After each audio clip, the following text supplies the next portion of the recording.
Bom dia, gente. Bom dia. Bom dia, professora. Tudo bem, Keila? Tudo bem, a senhora? Tudo bem? Tirando o calor, eu tô bem. O calor tá meio complicado.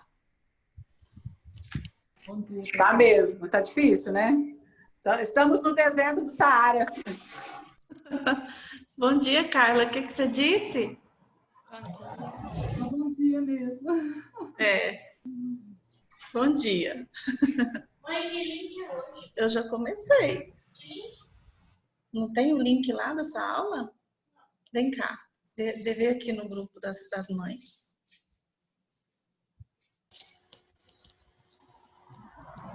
Da aula de português. Só entrar no link da aula de português.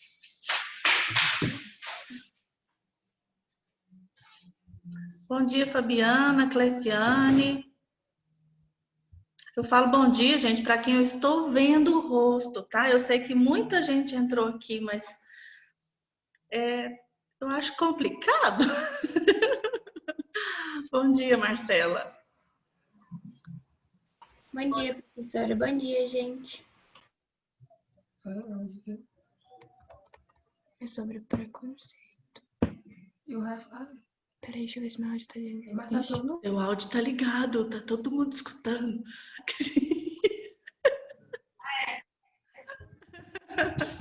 Adoro. Não tem problema não, eu achei bonitinho, Camila. Eu sou amiga do Luiz. Ah, você que é amiga do Luiz, seja bem-vinda, viu? Obrigada. Posso te apresentar?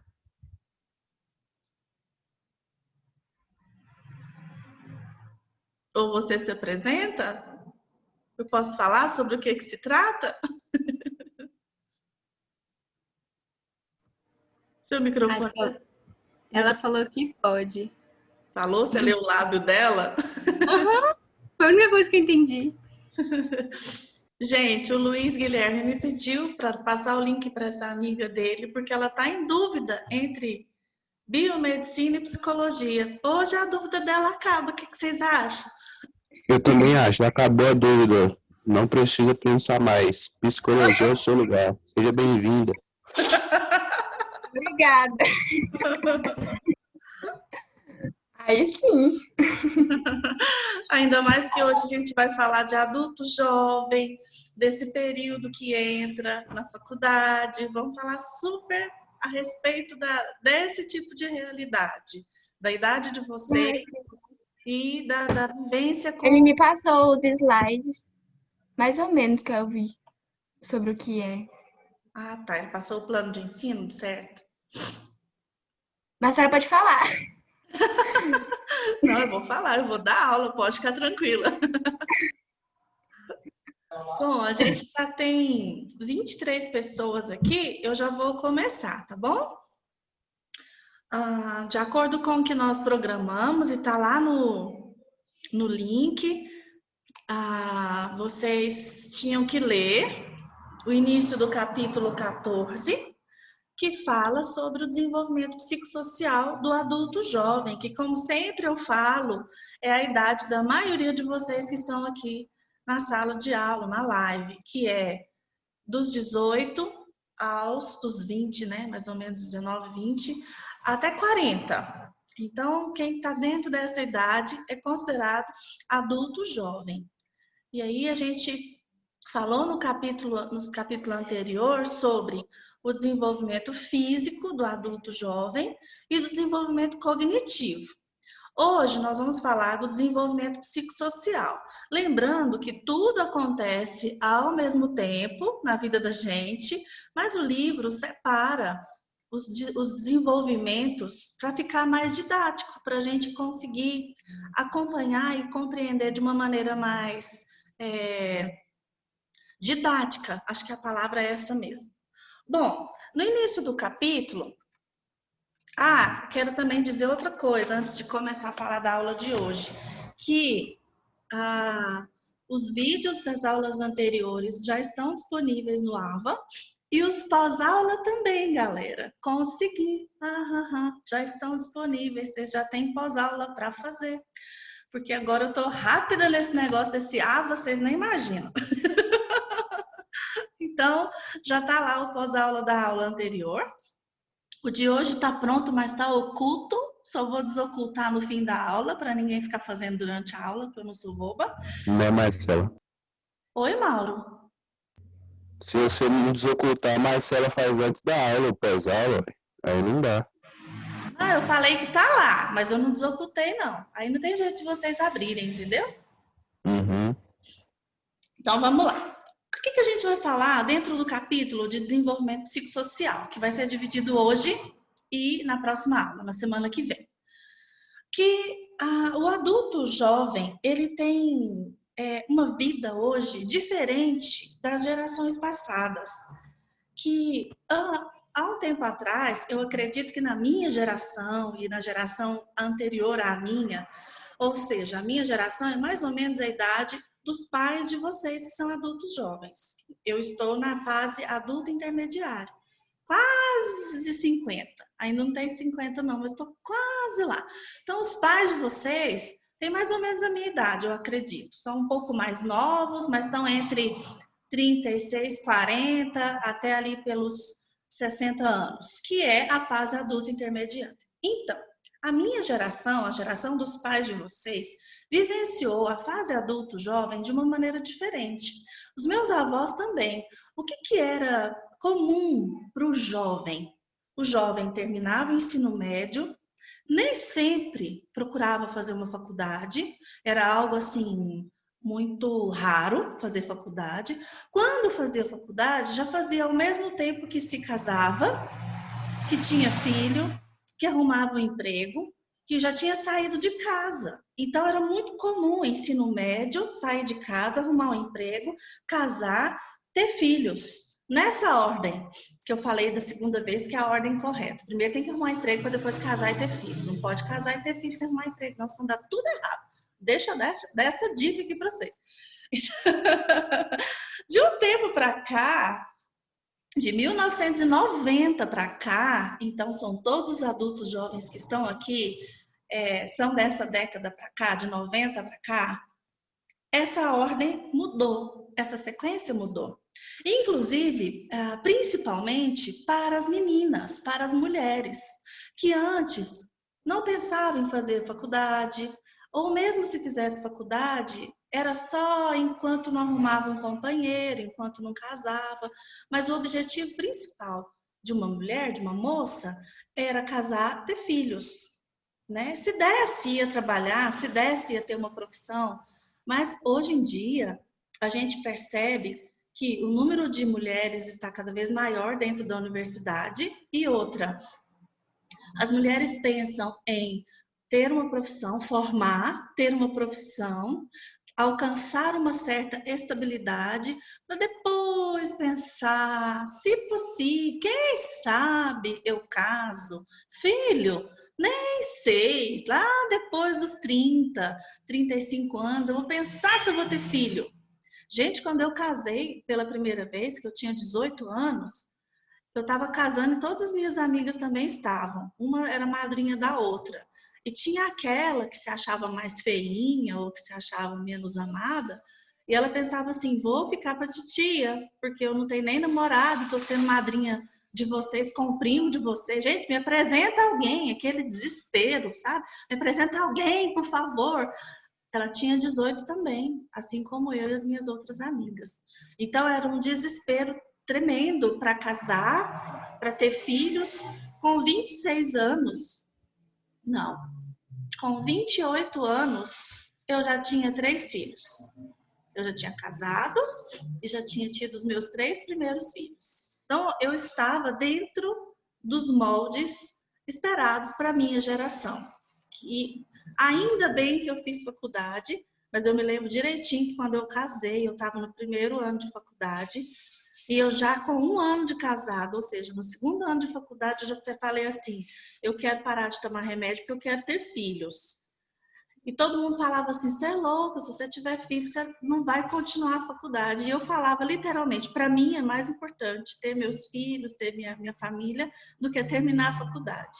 Mas Deus é tão bom para mim que Ele não deixou eu ficar grávida até eu terminar a faculdade, mesmo não estando evitando. Eu não fiquei grávida no último ano. Fiz a formatura com o nenenzinho no colo. Então, deu tudo certo. Porque se eu não tivesse realmente, depois que a gente tem filho, ver o trabalho que é, e eu ainda estudava em Goiânia, não tinha psicologia aqui em Anápolis, eu fico pensando, Deus sabe de tudo mesmo. Porque se eu tivesse tido filho, quando é que eu ia voltar para a faculdade, para a sala de aula? Ficar viajando para cima e para baixo com o nenenzinho, não. Ia ser muito complicado mesmo. Então, realmente são escolhas que a gente tem que fazer muito consciente. Oi, Guilherme.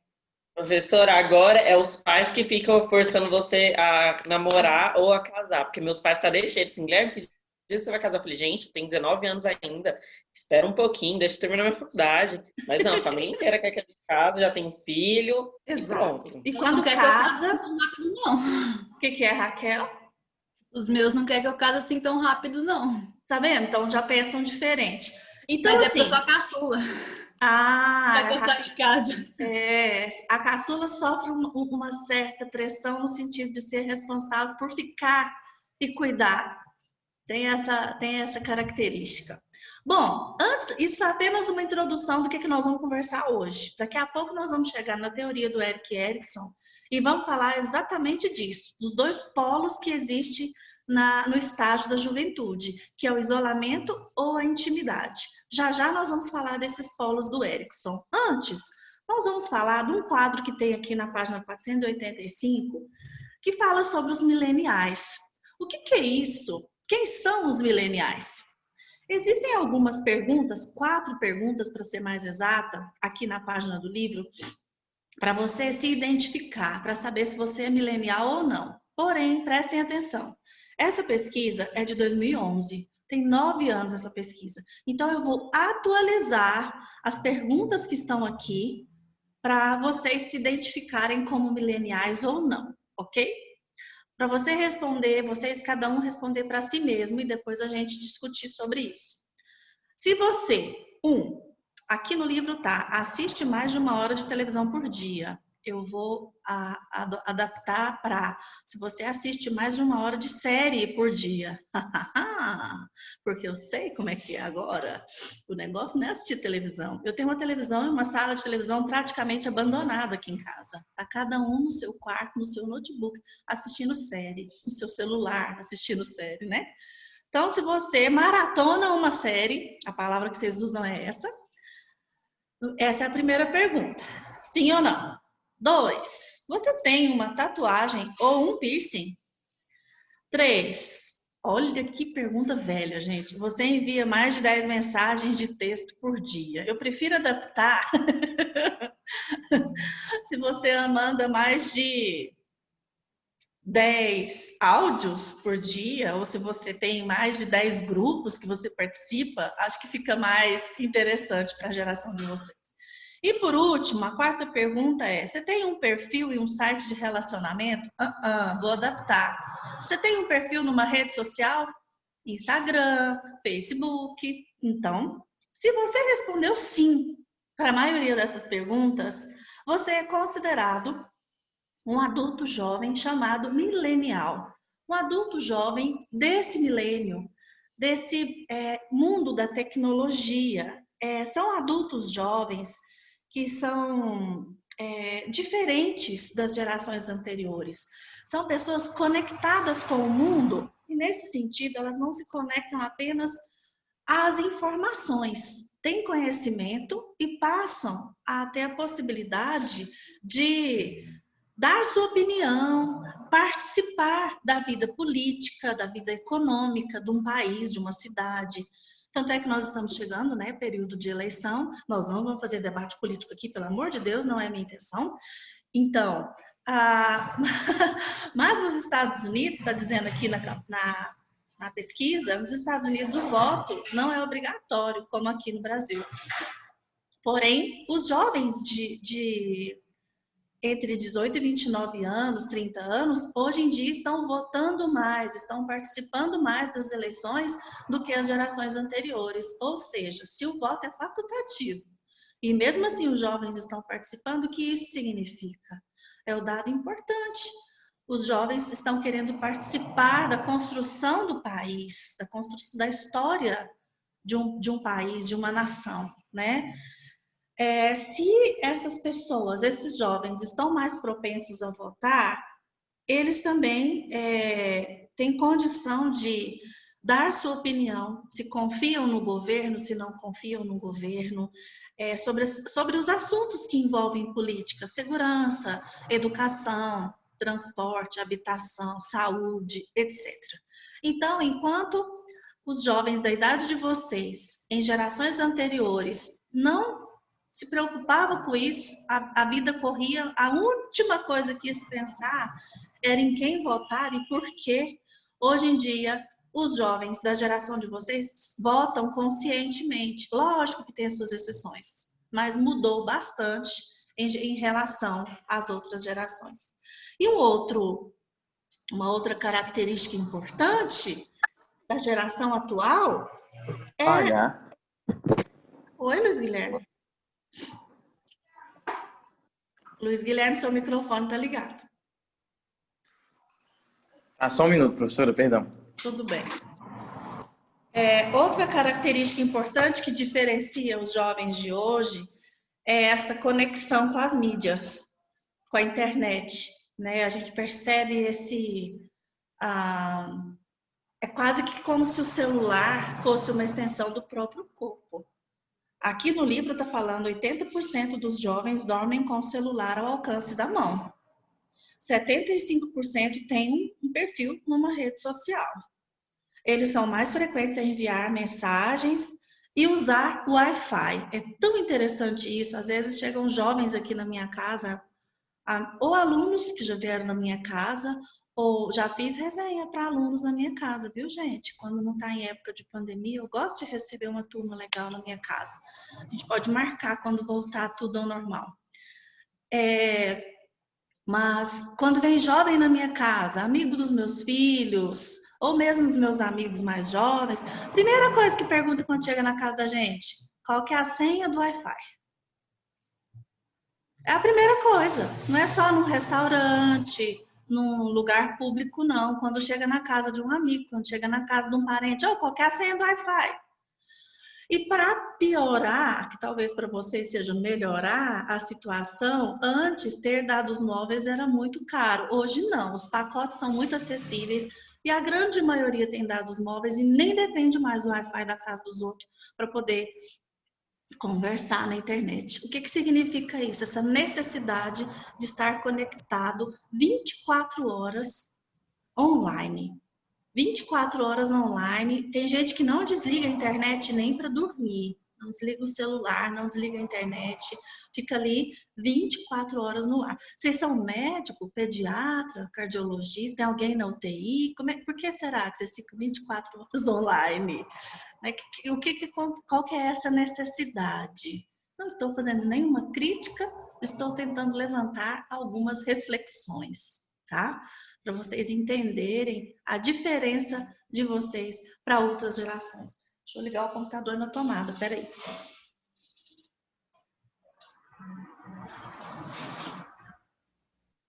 Ele reclamou aqui que está sem energia. Pronto. Então, esses são os jovens mileniais. Se você, em algum momento dessa conversa que a gente está tendo, você se identificou, qual que é a reflexão que fica? É você imaginar como que isso pode afetar o seu relacionamento ou o seu desenvolvimento quando você estiver na meia-idade. Se você é um adulto jovem diferente, com certeza você será um adulto meia-idade diferente dos adultos meia-idade de hoje.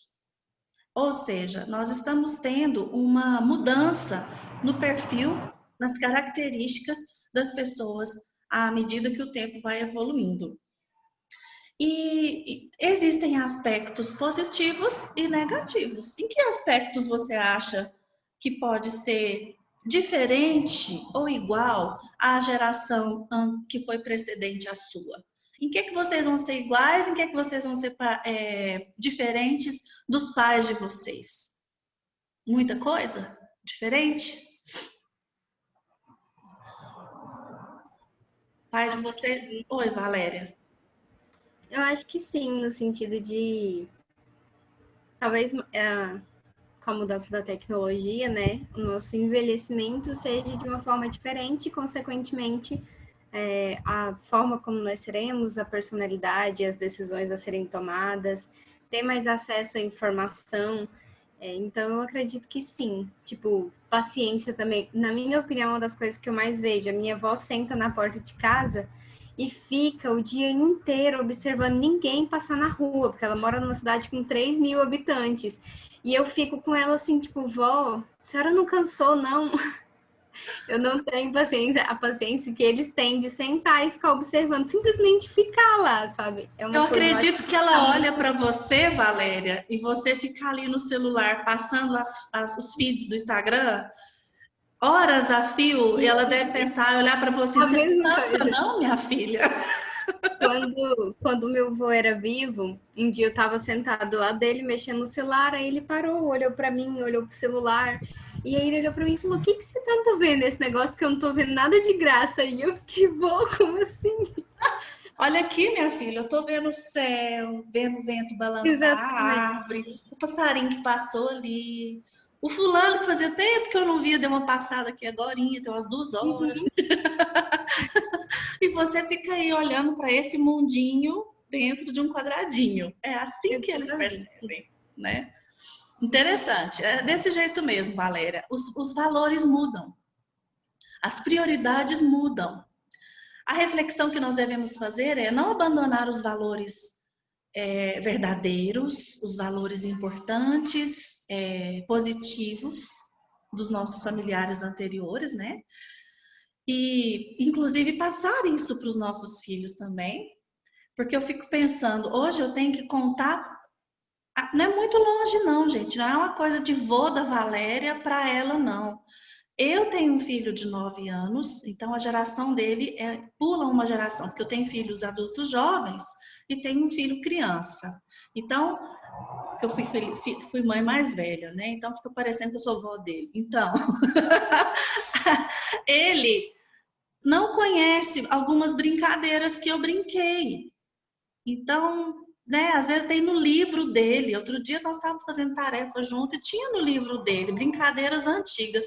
Eu me senti uma dinossauro. Como assim brincadeira antiga? Amarelinha, pular elástico. Gente, ele não sabe o que é pular elástico.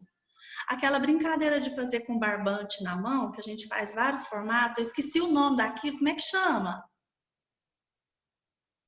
Cama de gato. Cama de gato. Ele nunca viu. Eu tive que fazer para ele ver e ele achou um barato. Então, assim, algumas coisas algumas fúteis realmente, mas outras que poderiam ser muito interessantes, muito legais. Brincar na rua. Hoje a gente não pode deixar uma criança brincar na rua mais. Lembra? Vocês devem ter brincado de bete. Ai, será que eu sou dinossauro? Vocês sabem o que é bete? Ai, graças a Deus, pensei que eu estava falando asneira. A Raquel não sabe, meu Deus, a Raquel não sabe o que é infância, ela não brincou de bete. Depois a gente marca um torneio. Brincar de queimada, Raquel? Queimada, você sabe? Ah, então, é brincadeira que a gente faz na porta de casa, fazia na porta de casa, na rua, andar de bicicleta. Hoje os meninos estão trancados em condomínios, trancados em apartamentos. Eles não podem, eles nem têm a astúcia, a vivacidade suficiente para brincar na rua, não tem malícia. É perigoso, o mundo hoje é perigoso. Então, a gente percebe que o desenvolvimento é diferente de geração para geração. E a respeito de vocês, da geração jovem de vocês, vocês são chamados de mileniais por causa dessas características que nós colocamos. Estar mais participativo na vida política, na vida de uma comunidade, da sociedade, do país, da nação. E, nossa, avião. santo Deus. Um aviãozão passou aqui. A gente mora em cidade pequena, passa um avião, é um evento, né? São Paulo passa avião toda hora em cima da cabeça do povo ali que mora perto do aeroporto. Fiquei ridícula nesse vídeo, gente. Vai pro YouTube. Meu Deus, que absurdo. Vamos colocar o meme. A professora pensou, o avião! Que horror! Onde eu estava? Perdi. Vocês são diferentes porque têm visão política, porque têm opinião, porque são conectados através da internet com o mundo. Os relacionamentos também são diferentes. Então, essa é a conclusão dessa pesquisa em ação. Continuando dentro do capítulo, existe uma teoria que fala que o jovem adulto ele passa por um processo de identidade, de construção de identidade, que se chama recentralização. O que é recentralização? O que está acontecendo? Ela ficou muito pastosa, tem que colocar um pouco mais de farinha. Pouco mais de farinha. Gente, essa semana é a Semana da Criança. A live que está acontecendo aqui do lado, em outra sala, a criança está fazendo massinha. Eu coloquei farinha de trigo, água, sal, óleo, tudo nos recipientes. Fiz um mise en place para ele não precisar ficar saindo. E agora ele veio falar que ficou faltando farinha de trigo para a massinha dele. Leva o pacote logo, para você não ficar indo e voltando. Cuidado aí. Anteontem eles fizeram tinta. Hoje está fazendo massinha. E assim, legal até, né? O escritório vai ficar uma beleza. A mesa vai ficar bom. Eu tô na mesma que você aqui. Keila. A Bianca aqui fazendo, ó. Ela também está fazendo massinha. Ela é do quarto ano, Keila? Ela é do primeiro ano. Mas de acho onde? que eles estão dando do Couto.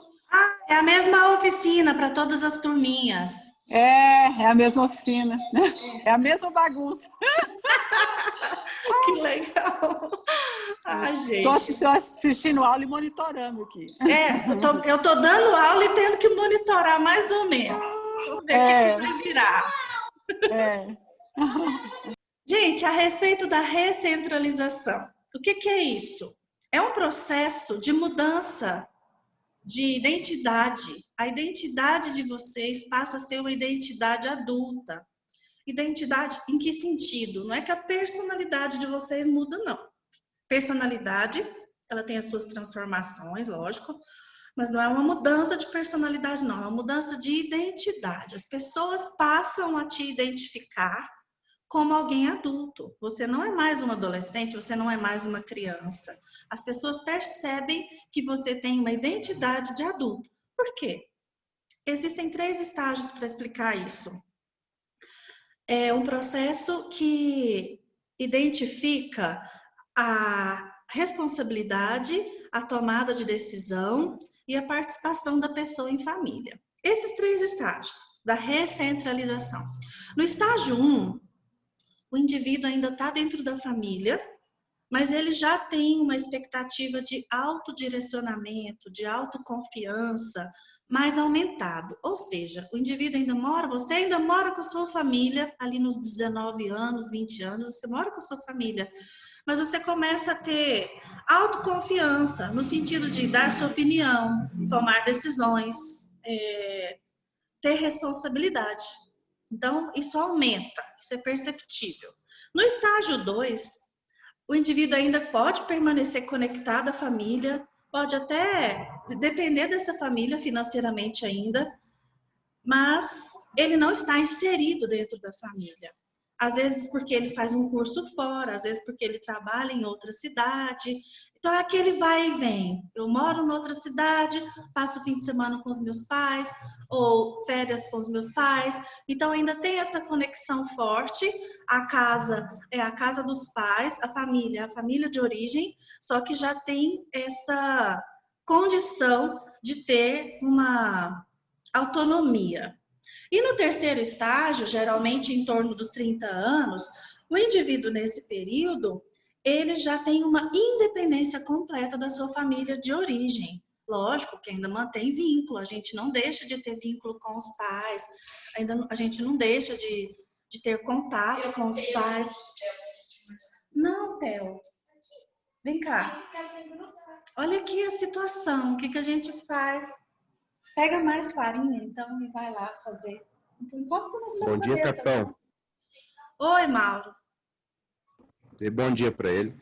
Ah, bom dia, falou aqui, viu, Theo?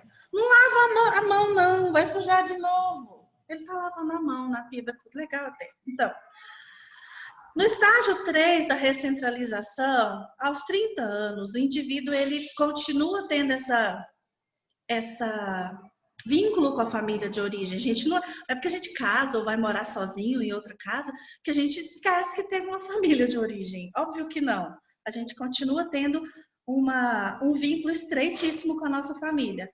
Mas o nosso relacionamento é mais intenso com quem? Com compromisso com uma carreira, seja uma carreira acadêmica, seja uma carreira profissional, ou compromisso com um relacionamento amoroso. Possivelmente, pode ser que tenha filhos, ali por volta dos 30 anos. Então, esse é o estágio 3. Ficou claro que a recentralização é um processo contínuo de mudanças para vocês se encontrarem como uma identidade adulta? Ficou claro o que é recentralização? Ok. Por falar em se relacionar com os pais, que eu falei que às vezes a gente continua se relacionando com os pais, tem um vínculo ainda estreito com os pais. Aqui no livro vai falar sobre a influência, né, que esse relacionamento com os pais tem na fase adulto-jovem. Muitos adultos jovens passam a ter um relacionamento muito melhor, mais positivo com seus pais, no sentido de que valoriza mais aquela agressividade, aquela postura desafiadora que se tinha na adolescência. Ela dá lugar a um respeito, a um carinho tão grande por esses pais, a uma percepção maior e melhor de quem são esses pais. Então, o adulto jovem, geralmente, ele tem uma tendência de melhorar o relacionamento com seus pais, porque a relação é mais positiva, mais afetuosa, menos conflituosa. Se esse filho já se casou, já saiu de casa, já mora, esse relacionamento, mesmo assim, ainda se mantém. Agora, eu acho tão interessante, gente, quando o cordão umbilical não se rompe. O que é esse cordão não se romper? Muitos jovens, está falando aqui no livro da incapacidade de soltar as amarras. Hoje está mais comum ainda do que há algum tempo atrás. Os jovens não estão saindo de casa mais. Tem gente com 30, 40 anos que continua morando com os pais. E aí, tem um filme, aqui no livro cita um filme que é uma comédia. A comédia chama Como Despachar um Encalhado. É a comédia, gente, não estou falando nada de vocês. Essa comédia, os pais vivem o desânimo de ter um filho dentro de casa, que ainda depende de mamãe. Eu não vou muito longe, não. Meninas, quando você começa a flertar com alguém, que seria a possibilidade de ser um crush, e aí o cara já tem seus 28, 30 anos, você pensa, ele tem um carro, né? Ele tem um emprego, aí você pensa, nossa, encontrei um cara legal. Aí sai com ele, conversa vai, conversa vem, é porque eu moro com meu pai e com a minha mãe. Não dá aquele assim, Não dá? Por que a gente faz? Porque significa que mamãe lava, passa, cozinha, e substituir essa mamãe vai ser difícil demais. A comparação será inevitável. Não vamos falar só dos homens, não. Quando vocês, homens, encontram uma mulher que está com 30 anos e ainda mora com papai e mamãe, o que vocês pensam? Encalhada. Deve ser problemática. Estou falando alguma mentira, gente, ou vocês concordam comigo? Eu só vi um monte de cabecinha de lagartixa assim. Então tá certo. Aqui, e não é comum, não muito diferente também, algumas pessoas que até se casam e têm casa. Só que não corta o vínculo, não corta o cordão umbilical. E um exemplo claro disso é quando uma pessoa que é casada e tem sua casa, fala assim, eu vou passar lá em casa. E o lá em casa é a casa da mãe. Ué, gente, onde que é o lá em casa? Onde a gente mora? Ah, professora, é o costume. Fiquei 20 e tantos anos chamando a casa da minha mãe de lá em casa. Não, gente, eu conheço gente que já está casada há muito tempo, que já mora na sua própria casa há muito tempo. E quando fala da casa da mãe, fala lá em casa. Tem uma coisa aí que a gente precisa avaliar. A gente precisa avaliar esse cordão umbilical que não se rompeu. Inclusive, esse papel de sogro e sogra aí acaba interferindo. Se o lá em casa é muito forte, há uma interferência. Na hora de tomar uma decisão, vai trocar de emprego, vai mudar de carro, vai mudar de casa. Ao invés do casal discutir isso em casa, tem que perguntar ao pai e à mãe o que eles acham. Ué, mas espera aí. A família agora, o núcleo agora é esse aqui, não tem que perguntar, porque se for pedir opinião de papai e mamãe, tem que ouvir opinião de sogrinho e sogrinha também. E aí, como é que fica? Não é? E aí vai virar muita gente para resolver uma coisa que o casal tinha que resolver sozinho. Então, tá vendo como é importante soltar as amarras? Tá vendo como é importante o processo de recentralização? Significa eu tomo as minhas decisões. Aí quando eu estiver morando em casa com uma família nova, com meu marido, com a minha esposa, nós vamos tomar decisões nós dois. Ou seja, estou querendo dizer sim, que um adulto que não consegue tomar decisões sozinho e precisa, depende da opinião de papai e mamãe, não é recentralizado. Traduzindo, não amadureceu. Infelizmente. Professora, Oi, Valéria. e quando esse processo de não amadurecimento, ele também vem por interferência dos pais? Tem mãe que não solta. Porque a gente sabe também que tem pais que, por exemplo, o filho toma uma decisão, mas aí o pai não aceita e fala, não, você vai fazer se for isso. Coisas muito comum que a gente vê, por exemplo, são filhos fazerem cursos que os pais querem que eles façam, mas não aquilo que eles realmente querem. Isso... Esse processo, Valéria, de recentralização, ele depende da pessoa, do indivíduo. Mas quando a gente fala de família, essa coisa de soltar as amarras, ela é uma via de mão dupla. Depende muito do indivíduo, mas depende também do tipo de relacionamento que ele tem, que tipo de mãe, que tipo de pai que são esses.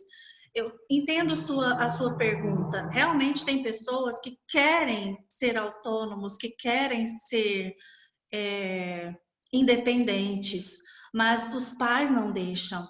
Eu vejo muito isso no papel da mãe, né? Aquela mãe que não corta o cordão umbilical, que se o filho demora a passar, porque tem que ir lá todo dia, tem que telefonar todo dia, se não vai lá reclama, né? Se não dá satisfação todo dia do como é que foi.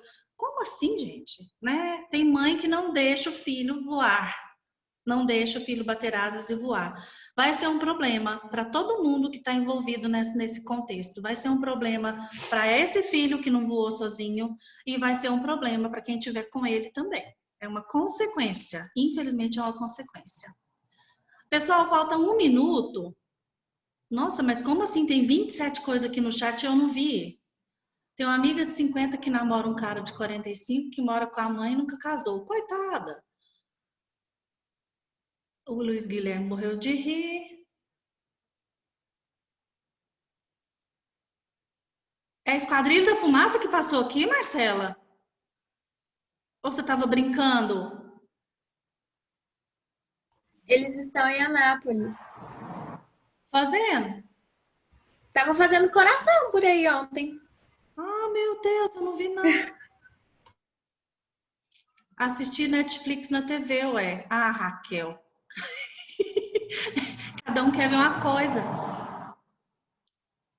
Então tá bom.